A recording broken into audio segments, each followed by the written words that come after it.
Okay, for this video today, we're going to talk about whether or not you should be advertising to college kids for your medium-term rentals, midterm rentals, and if they are a good tenant pool for this. I am a strong yes on that. Just as a quick reminder, I'm Erin. I'm the Erin portion of Erin and James Real Estate. I'm co-own this, and I will drop my email, our website, our podcast, and then a link to this book. And so this book is available on Amazon. It is called Finding and Renting to Remote Workers. I'm Erin Spradlin. And if you're looking for a more curated format that covers all the things that I talk about in these videos, you can buy it on Amazon. And I can see that quite a few of you have. I really appreciate it. It's awesome. So great to see your support, and thank you so much for that.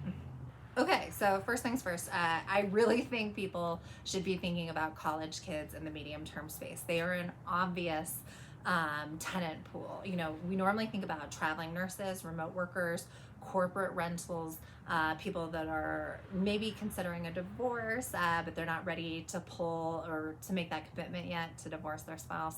And then also people that move to a city and aren't ready to commit to a neighborhood yet. That's typically the people that I talk about or that we have come in. But the last couple of years, our property in Colorado Springs, which is a 4-2, we've had two different sets of college kids rent them out, 5 and 5 for both of those rentals. It lasted from September all the way through May, and we were really happy with both of those groups of kids that came through. So I think it's important to think about college kids in that tenant pool and as possible renters of your medium or midterm, your 30-day plus furnished rental, because they come out of the dorms and they need somewhere to rent.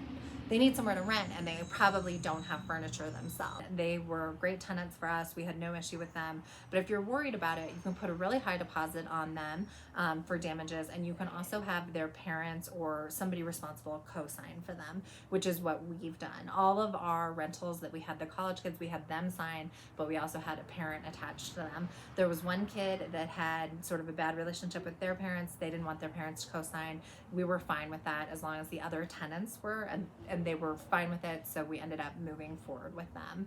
And then as far as the deposit, we just did 1.5 times month's rent, whereas normally we would do 1 month's rent for the deposit for those kids. So we have found the things that the college kids like in the property or what they're using a lot are desks in each room.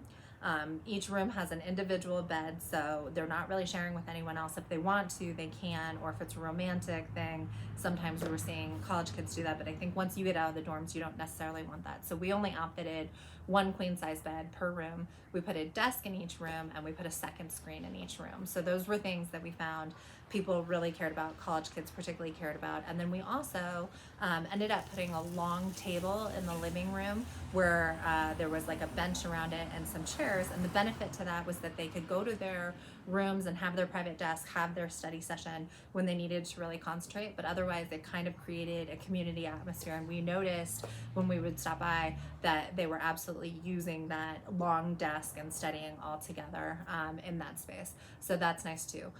Something else is Wi-Fi. Wi-Fi and laundry, this is going to be important no matter who the tenant pool is, whether it's nurses, corporate rentals, remote workers, people getting divorced, whatever. Everyone is going to want to know the strength of the Wi-Fi. So more and more I'm telling people this should be, you know, one of the top sentences in your ad is what your Wi-Fi has tested at, because people will care about that. And it really is not fair to the tenant to put them in a long-term lease with you if they have poor Wi-Fi. That's going to be an issue for anyone. So just set them at ease by letting them know right off the bat that you have it. And again, if you're renting to college kids or remote workers, anyone that is going to be studying or doing a lot of work, I would include in your pictures the office spaces, the desks, the second screens, and again, talk about the Wi-Fi.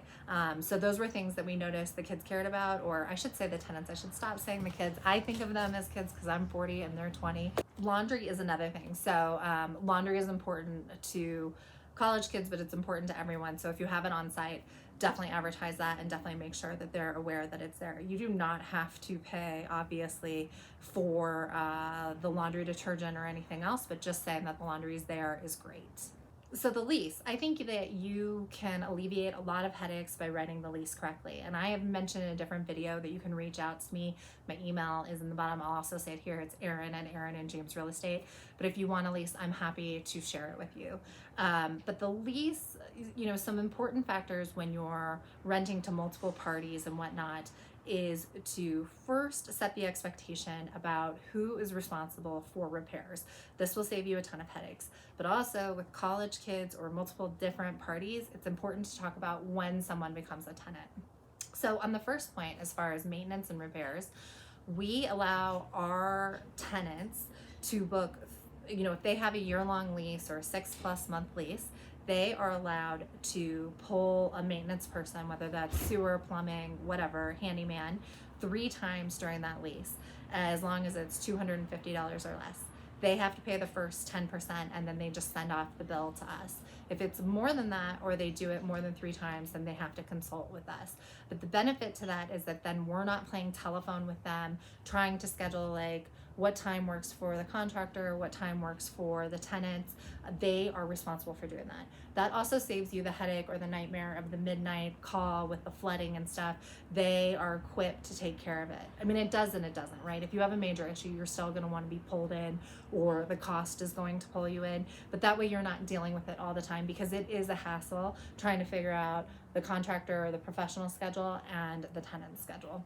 So that's number one. Also, I make my tenants pay the first 10% of any of those repairs. That way they're not just pulling repairs for no reason. But it's a good situation because they manage the communication. The place is still taken care of. They have autonomy for the most part. And then if there's anything major, you get involved with it. So that's the first. The other thing to bake into the lease is visitors. So if someone is staying for 10 days or more a month, then they are kind of becoming a tenant. You want to know who's there all the time. And it's not enough just that someone else is responsible for them. You want them on the lease, or you want some kind of acknowledgement.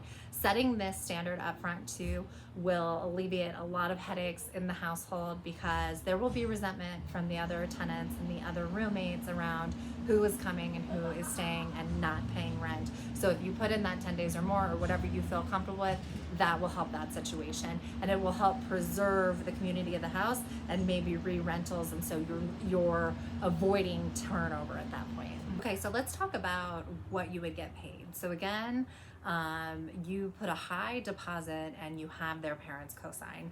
It's not really appropriate to charge people more for college kids. This is age discrimination. It is a protected class for housing, although there are the laws and then there's the reality of what is happening. For us in particular, I ended up looking at how our properties were doing versus what Rentometer was saying they should do for a long-term rent or rent that long. We were 30 to 60% higher, but that's not because we charge more for the college kids, it's because we charge more for the furnished rental. So that price is the same regardless of whether or not they're college kids or someone else, but we do put a higher deposit on college kids. Different information I was seeing was a 30 to 40% markup on college kids, but again, that is illegal. So whatever markup you do, it should be related to the fact that it's a furnished rental and that they have that advantage of not having to bring in their own furniture versus the fact that they are a certain age that you're concerned about. And then finally, where do you find college kids? How do you advertise to them? It's not really any different than advertising to anyone else. You're going to be on Facebook Marketplace, you're going to be on Zillow, you're going to be on Furnished Finders, and you're going to be on Airbnb.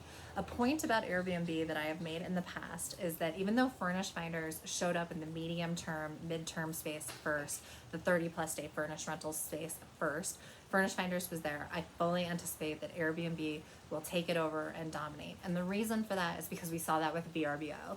VRBO was in the short-term space years, like maybe decades before Airbnb, but they didn't have the marketing arm or the sophistication or the volume behind them. So when Airbnb showed up, Airbnb really took over, and they actually, even though they crushed their competition, VRBO, they actually brought up VRBO's numbers as well, because people were looking for options outside of Airbnb, or they couldn't find things in Airbnb. So VRBO actually got brought up as well. And I think the same thing is going to happen with Furnished Finders, because we know that Airbnb is starting to take a serious interest in these long-term 30+ day rents. It's part of the reason why I'm interested in it. It's because I know Airbnb is interested in it. Because of remote work and because people can work their jobs and they're no longer tethered geographically to their workspace, they're going to travel all over. And so while Furnished Finders I still like them better, and I still, you know, they were the original group. I just think Airbnb is going to take it over. So when you're looking for college kids, again, it's going to be Facebook Marketplace, Furnish Finder, Zillow, Airbnb, and then also I just think a good rule of thumb is to ask your college kids when they're leaving, hey, do you have friends that you think might want to rent this? Is there somewhere that I should be advertising to get in front of them? So always good to ask tenants that you're happy with where you can find people that look and act like them. I hope you enjoyed this video today. If you did, please like and subscribe below. Again, I will put in my email, my podcast, my website, and a link to this book, which you can buy on Amazon. It's by Erin Spradlin, me, and it's called American Nomads, Finding and Renting to Remote Workers. I consider remote workers and medium midterm tenants to be one and the same. They're all coming in for 30 plus days stays and exploring different opportunities, and that is why I wrote this book on it. It's a more curated format for these videos. All right, thanks again.